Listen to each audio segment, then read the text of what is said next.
사랑과 은혜가 풍성하신 아버지 하나님, 오늘도 새벽을 깨울 수 있도록 기도의 자리에 우리들을 초대하시고, 기도할 때 하나님께서 우리들을 얼마나 사랑하시는지 깨달아 알 수 있는 기회를 허락하시니 감사합니다.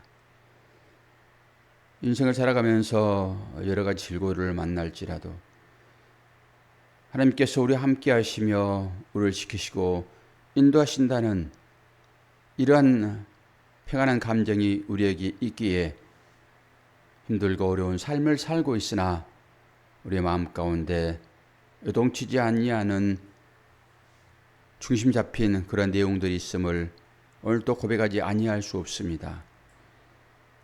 시편 기자도 기도를 통하여서 하나님 앞에 감사한 것처럼 오늘 우리들도 한날을 시작하신 하나님 앞에 감사의 제사를 드릴 수 있는, 그래서 하나님으로부터 영적인 풍성한 은혜를 공급받는 복된 새벽 될 수 있도록 인도해 주시고, 주님 오시는 그날까지 끊임없는 그런 기도의 자리에 우리를 초대하여 주시어서 우리들로 하여금 영혼의 호흡인 이 기도가 그치지 않는 우리 삶이 될 수 있도록 인도하여 주옵소서. 감사드리며 예수 그리스도의 이름으로 기도하옵나이다. 아멘. 하나님 말씀 시편 40편입니다.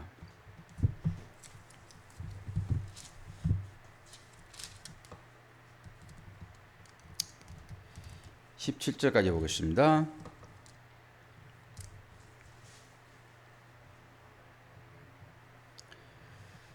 다윗의 시 인도자를 따라 부르는 노래.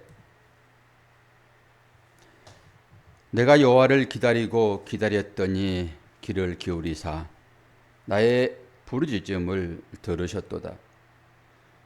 나를 기가 막힌 웅덩이와 수렁에서 끌어올리시고 내 발을 반석 위에 두사 내 걸음을 견고하게 하셨도다. 새 노래 곧 우리 하나님께 올릴 찬송을 내 입에 두셨으니 많은 사람이 보고 두려워하여 여호와를 의지하리로다. 여호와를 의지하고 교만한 자와 거짓에 치우치는 자를 돌아보지 아니하는 자는 복이 있도다. 여호와 나의 하나님이여, 주께서 행하신 기적이 많고 우리를 행하신 주의 생각도 많아 누구도 주와 견줄 수가 없나이다. 내가 널리 알려 말하고자 하나 너무 많아 그 수를 셀 수도 없나이다. 주께서 내 귀를 통하여 내게 들려주시기를 제사와 예물을 기뻐하지 아니하시며 번제와 속죄제를 요구하지 아니하신다 하신지라. 그때에 내가 말하기를 내가 왔나이다. 나를 가리켜 기록한 것이 두루마리 책에 있나이다. 나의 하나님이여, 내가 주의 뜻 행하기를 즐기오니 주의 법이 나의 심중에 있나이다 하였나이다. 내가 많은 회중 가운데서 의의 기쁜 소식을 전하였나이다.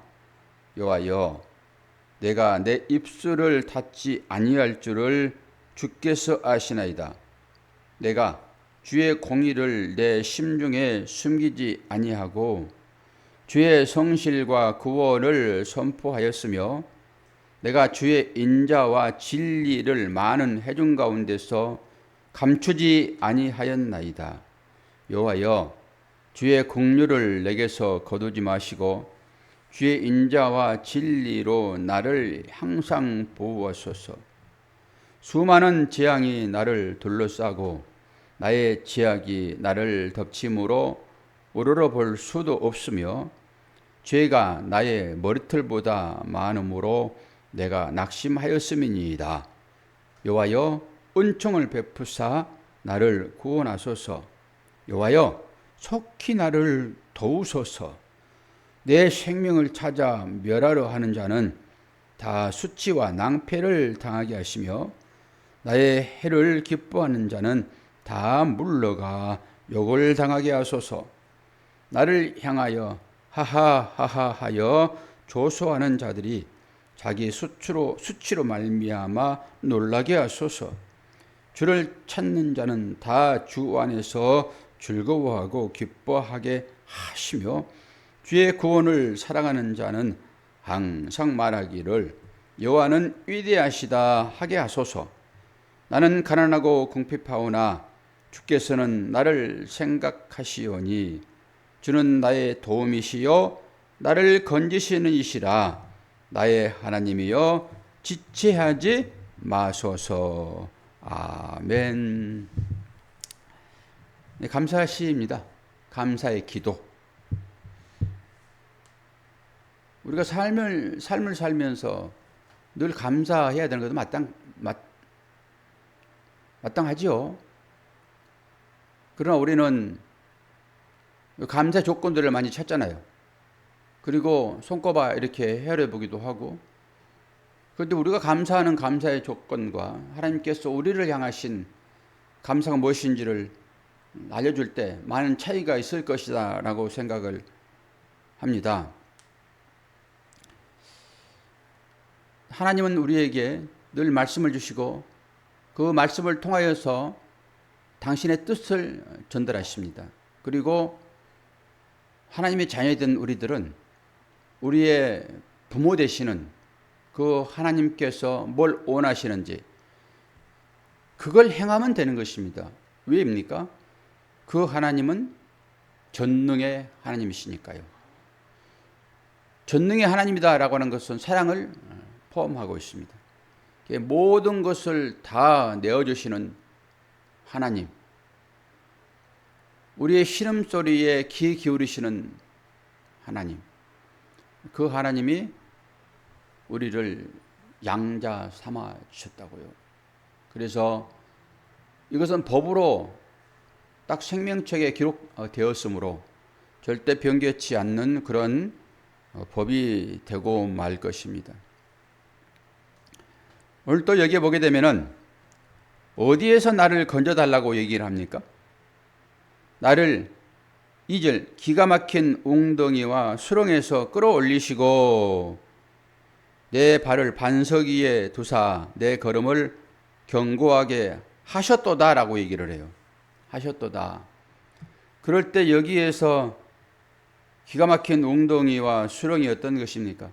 이제 각자 처지에 맞게 지금 현실적으로 내가 살고 있는 어떤 어려움의 현상들을 생각할 수 있습니다. 당연히 그렇죠. 수렁이라 하게 되면은 발이 빠져가지고 내 힘으로는 도대체 빠져나올 수 없는 그런 것이 수렁이잖아요. 내가 스스로 빠져나올 수 있다 하게 되면 그건 뭐 수렁입니까? 빠져나오면 되는 것이지. 근데 수렁이라고 하는 것은 내 스스로 빠져나올 수 없는 것이라고요. 그리고 웅덩이도 뭐죠? 웅덩이도 마찬가지입니다. 자기 힘으로 빠져나올 수 있다 하게 되면은 그걸 뭘 구태여 여기에서 나를 건져주세요라고 해요. 손 뻗어서 사과나무 열매 따먹듯이 이렇게 하는 것이 마땅하지 않겠습니까? 나는 가만히 누워서 사과를 따서 내 입에 넣어주세요라고 하는 그런 기도는 마땅하지 않습니다. 그렇게 볼 때 이 웅덩이와 수렁이라고 하는 것은 간접적인 그런 표현을 쓰고 있는데 음부입니다. 음부. 음부에서 나를 건지시고 이런 얘기예요. 우리 인생에서 어떤 물론 내가 해결하지 못할 그런 일도 분명히 있을 것입니다. 근데 그건 누군가를 통해서 해결할 수 있는 그런 것이라 하게 되면은 그렇게까지 그것이 나에게 100% 만족을 줄 수는 없죠. 그러나 여기 웅덩이와 수렁이라고 하는 것은 음부를 두고 얘기를 하는 것입니다. 다른 얘기로 지옥이죠. 지옥은 누구만 갈 수 있습니까? 이게 특혜입니까? 아니요. 죄인들만 가는 것이잖아요. 죄가 무엇입니까? 죄가 관역을 벗어난 화살이라고 하마르티아 이렇게 하나님을 향하여 걸어 나가야 할 사람들이 이 하나님을 향하여 걸어 나가지 아니하고 자기 만족을 위하여 세상으로 하나님 반대편으로 걸어 나가는 것을 죄라고 얘기하잖아요. 하나님을 믿지 않는 것이 죄예요. 하나님 믿지 않는 것이. 그러니까 그곳에서 건진받은 것을 얘기를 하는 것입니다. 우리가 거기에서 건진받은 것 아닙니까? 그리고 그 건진받은 사람들이 이 땅에 살아가면서 다양한 어려운 일을 만날 때 하나님은 또 그 어려움을 이길 수 있도록 힘도 주시고 그 어려움을 통해서 우리를 건져내신 하나님의 그 사랑이 얼마나 큰지 그걸 보는 거죠. 어려움이 없이 하나님의 그 사랑을 우리가 경험할 수 있습니까? 참 하나님의 사랑의 경험이라고 하는 것은 거의 역설적입니다. 하나님의 참 사랑은 뭘까요? 결국 죄에서 노임받은 거겠지요. 그것이 복인 것이고요. 그 복을 우리에게 주실 때 물론 보자기에 그 복을 쌓아서 우리에게 주므로 그 보자기가 황금빛이고 그 보자기가 비단 보자기고 하면 더 좋겠죠. 그러면 그것을 금상첨화 이렇게 말할 수도 있잖아요. 근데 하나님은 그런 방법으로 우리에게 다가오지 않으세요. 대부분 다 특별한 경우 외에는 전부 역설로 다가오십니다. 고난이 축복이라는 말을 인식할 수 있는가라고 하는 거예요. 결론은 고난을 복으로 여길 수 있는가? 고난이 어떻게 복일까요? 재앙이 어떻게 복일까요? 그 세상 가치로 살아가는 사람들이 이런 말을 들을 수는 있겠습니까? 지금 현실적으로 우리 권사님에게나 저에게 재앙을 탁 내리면서 이것이 복이야 라고 하면은 복 맞아요. 그런 사람이 어디 있습니까? 그런 사람은 없어요. 그런데 그 과정, 그 재앙을 통해서 어려움을 통해서 그 어려움을 극복하려고 하는 그 과정 가운데서 하나님과 씨름하는 것입니다. 그래서 야곱이에요. 야곱이 결국 이스라엘로 이름이 바뀌잖아요. 우리가 이제 이스라엘로 재편된 천국 백성이잖아요. 그런데 그 씨름의 과정이 없이 어떻게 천사로부터 축복을 받아낼 수가 있겠습니까? 씨름의 과정이 쉽습니까? 그냥 내 힘으로 그냥 팍 넘겨버릴 수 있는 그런 것입니까? 아니요. 그 씨름의 과정은 우리가 언론 얘기하듯이 젖 먹는 힘까지 다 짜내서 하는 것이 씨름입니다. 대충 해가지고는 절대 이길 방법이 없어요. 그런 과정에서 축복을 받을 때 그 전제입니다. 그게. 그럴 때만 하나님의 사랑과 하나님의 경륜을 그 가운데서 우리는 느낄 수 있는 것입니다. 근데 다른 면에서 그 결론만 가지고 우리가 얘기를 해버리면 결론은 뭐예요? 좋은 것들만 주어지는 거잖아요. 결론적으로 좋은 것만. 근데 거기에 무슨 씨름이 있습니까? 좋은 것이 주어져 있는데 씨름 없이 그냥 주어져 있는데 그러니까 여기에 진짜 감사는 없어요. 근데 이걸 가지고 감사해요. 그럼 그것을 통해서 뭘 얻었습니까? 뭐가 감사입니까, 이게? 그러니까 그런 의미인 거예요. 그러니까 이 역설의 신앙을 인식하지 못하면은 하나님은 우리에게 다가오실 때 어떤 방법으로 다가오시는지를 모르는 것이죠. 그러니까 뭐 옛날에 우리의 신앙생활처럼 기복에 쩌들려서 살아갈 수밖에 없다라고 하는 것입니다. 오늘 이제 이스라엘 백성들 중에 한 사람인 이 다윗도 사실 어려움이다라고 하는 것은 거의 중병이에요.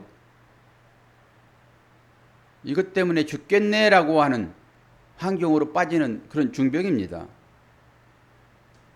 그런데 이 중병이 이스라엘 백성들의 이 공동체 의식 가운데는 개인이 아닙니다. 우리가 살고 있는 이 시대는 개인주의가 발달되어 있죠. 점점 개인주의로 가잖아요. 이제 대가족 시대를 살았던 우리 민족들, 그때는 자녀들이 뭐 12명씩, 뭐 10명씩, 8명씩, 6명씩 기본 그렇게들 나와서 한 집안에서 막 3대까지들 함께 살았잖아요. 그러니까 거기에는 뭐 질서를 정해놓고 있는 것이 아니라 자동적으로 질서가 잡히는 것입니다. 자동적으로. 뭐 힘 없는 막내들은 뭐 괴롭힘을 당하기도 하고, 이제 그러다 보면서 눈치껏 살게 되는 것이고, 뭐 질서를 정해놓고 사는 것이 아니라 자동적으로 그렇게 또 형들은 아우를 돕고 그런 방법으로 사회가 구성이 되면서 됐죠. 그러니까 압니다. 어떻게 해야 평화로움이 찾아오는지를 아는 거예요. 그런데 지금은 이 가족 제도 자체가 완전히 바뀌었잖아요. 타치받기를 싫어하고 전혀 그냥 혼자 사는 것이 편한 이 세상을 살고 있잖아요. 출생도 이제 그런 것이죠. 이제 그렇다고 봤을 때 이거는 하나님의 나라의 공동체 개념하고 완전히 다릅니다. 세상은 반대로 가는 거예요. 그래서 세상 반대로만 우리가 살면은 그것은 하나님께서 원하시는 그런 삶이 그게 결과적으로 나온다. 이렇게 제가 말씀을 드리는 것입니다. 근데 세상은 그렇죠. 이스라엘 백성들이 어떤 질병이 있어서 그 질병 가지고 씨름할 때는 공동체 의식이 있습니다. 공동체 의식. 그리고 그 질병이 들어오게 되면은 혼자서만 애타게 골방에 들어가서 기도하는 것이 아니라 그 병이 그 개인에게 물론 주어진 그 상황이지만은 이것을 개인으로 받아들이지 않고 그 사람들은 공동체로 받아들였다고요. 공동체로. 딱 그런 거지요. 우리 교회 공동체도 또 쪼개놓으면은 각 가정들이 있는 거잖아요. 교회로 모였을 때는 하나로 모이지만은 다 흩어지면 가정으로 들어가는 거죠. 근데 그 가족 중에서 교회로 나올 때는 영적인 부분이 거기가 많이 있기 때문에 이제 가정으로 들어가게 되면은 그 가정은 이제 완전히 다르죠. 그 가족 중에서 누구 한 사람이라도 병 들어가지고 힘들어하게 되면은 가정 전체가 근심에 쌓입니다. 그런 거잖아요. 이스라엘 백성들이 이 하나님 백성으로서 살아가는 공동체의 그 의미는 그런 거예요. 그러니까 병이 들게 되면은 온 이스라엘 백성들이 다 함께 기도합니다. 우리 가정에서 누군가가 병이 들면은 그걸 위하여 우리 마음을 쏟아서 기도하듯이 딱 그런 거예요. 병 들을 때도 한 마음을 다하여 이스라엘 백성들이 그를 위하여 기도하고, 그러니까 공개되는 거죠. 그리고 그 병 들어서 모든 사람들이 함께 합심하여 기도하고 난 그 끝은 하나님은 항상 기도에 응답하시잖아요. 응답하지 않는 기도가 있습니까? 다 응답하시죠. 그럼 병의 치유가 되어지게 되면은 모든 사람들이 그 병 치유에 대한 기쁨을 감사로 나눕니다. 이게 공동체 의식인 거예요. 이스라엘 백성들이 그런 마음을 가지고 병 들었을 때 함께 기도하고 또 병이 낫게 되면은 함께 기쁨의 감사제를 드리고 하는 그런 의미가 여기에 포함되어 있다라고 하는 것입니다. 그런데 이 시대는 개인주의 시대가 되었잖아요. 공동체 의식은 많이 훼손되었습니다. 제가 어떤 말씀을 드렸습니까? 우리 모두는 신앙생활을 함에 있어서 그 한 사람으로 지어져 간다 라고 할 때 그 한 사람이 누구입니까? 예수 그리스도를 머리로 우리 모두는 각각 지체로서 그 한 사람으로 지어져 가는 거죠. 이거 하나만 제대로 이해를 하게 되면은 옆에 뭐 병이 들어서 고통을 당하고 있는 어떤 사람이 있다 하게 되면은 그 사람을 위하여 기도 안 할 방법이 없어요. 한 사람이잖아요. 예수 그리스도를 머리로 우리 모든 성도는 지체로 거기 달라붙어 있는데 실제적으로 공동체 내에서 어떤 어려움을 당하고 있는 사람이 이제 환자라는 그런 생각을 가지고 있다 하게 되면은 아픔이잖아요. 그러니까 온전한 공동체라고 하게 되면은 그 아픔이 조금이라도 본인한테 미쳐야 돼요. 그게 전달돼야 됩니다. 그런 감각이 살아있는 공동체가 활력 있는 공동체, 살아있는 공동체라고 얘기를 할 수 있죠. 근데 그럼에도 불구하고 그런 것이 전혀 나한테 감각적으로 전달이 안 돼요. 오히려 그냥 차라리 그냥 하나 잘라지면 좋겠다. 이 생각이 들어올 때가 있습니다. 너무너무 아프면 하나 차라리 잘라지고 없어지면 낫겠다. 그리고 내가 이 고통에서 빨리 해방됐으면 좋겠다라는 생각이 분명히 있을 것입니다. 뭐 그런 경험이 별로 없으시나 봐요. 권사님은. 많이 안 아파봐서 그렇죠? 아파보면요. 이거 하나 없어지면 좋겠다라는 생각이 들어온다니까요. 그 정도의 통증이 이제 오는 거예요. 그런데 통증이 없으면은 큰일 날 생각이죠, 그게. 큰일 날 생각이죠. 그런 거예요. 공동체 의식이라고 하는 것은 교회가 이제 그 중심에 있는 것인데, 교회라고 하는 것은 그런 것입니다. 하나님의 사랑과 은혜가 교회 안에 풍성이 있다라고 하는 것은 서로 관심을 갖고 그를 위하여 기도하는 것입니다. 이게 자각하는 거예요. 형제가 아팠을 때 그 아픔이 나에게 자각되어지는 것입니다. 그러면 당연히 기도하죠. 여기서 나음을 얻기 위하여. 그런데 이게 자각이 안 되어지게 되면은 그런 현상을 주님이 뭐라고 얘기합니까? 무득이더라 그래요. 주님이. 나병 환자의 증상이 특별하게 어떤 것입니까? 자각하지 못하는 거예요. 주님이 오셔가지고 뭐 나병 고쳐주니까 나병 고쳤네. 그런 게 아니에요. 이제 하나님을 떠난 자들의 삶이 어떤 것인가, 이게 이제 나병이 들면 천형이라고 얘기를 했고 공동체에서 전부 다 지금 퇴출되고 그런 환경이 있잖아요. 그러니까 나병을 굳이 치료하는 그 이유는 교회를 얘기하고 있는 거예요. 교회가 사랑의 공동체로 이렇게 상대의 아픔을 내가 자각할 수 있어야 되는데 그 자각이 안 되는 그 상태, 이 손가락에 빠져나가도 눈알이 빠져나가도 이게 신경이 전부 마비돼 가지고 모르는 거라고요. 그런 상태가 문둥병 자의 상태예요. 그것을 치유하러 오시는 것입니다. 주께서. 그래서 당신이 하는 일이 무엇입니까? 라고 할 때 주님이 그 세례 요한에게 답한 내용들이잖아요. 그게.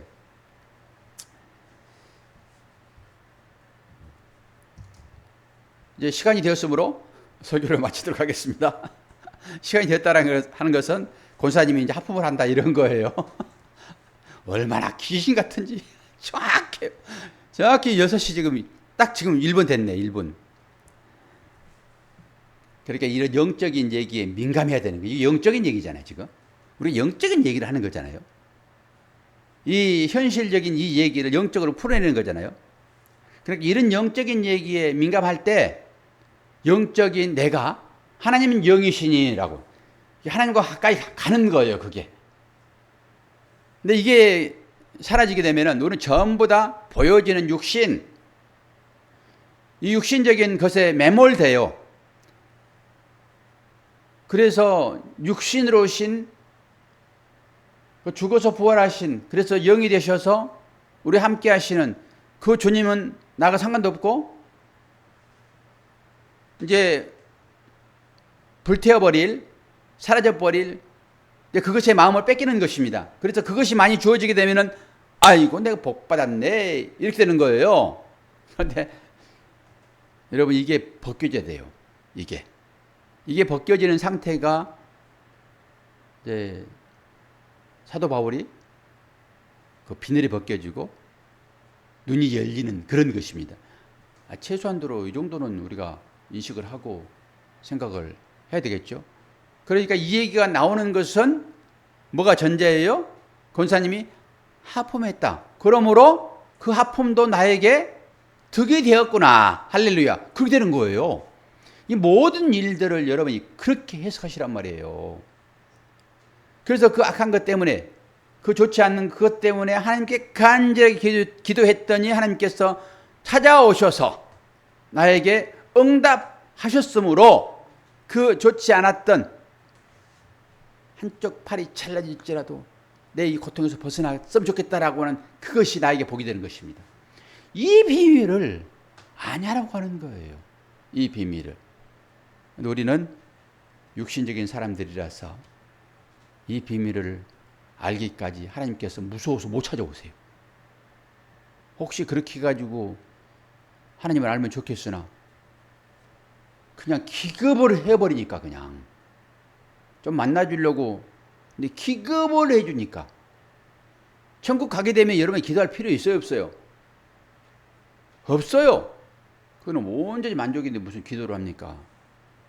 기도하게 되면 천국을 경험시켜 주려고 찾아오는데 깜짝 놀라버리니 문 열고 들어오시려다도 그냥 도망가 버려요. 하나님께서. 이 역사를 여러분들이 좀 이해하시면 좋겠습니다. 왜 우리가 새벽을 깨웁니까? 그 하나님의 그 사랑, 그 은혜 경험하기 위하여 새벽을 깨우는 것 아니겠습니까? 오늘 또 하나님의 사랑이 여러분에게 지금 부어지고 있다는 이 사실들을 인식하시고 그 따뜻하게 찾아오시는 그 주님과 동행하는 복된 하루가 되어지기를 축원합니다. 기도하겠습니다. 하나님 아버지, 기도자는 오늘 감사로 기도를 마무리합니다. 어떤 환경이 우리에게 주어질지 우리는 잘 알 수 없습니다.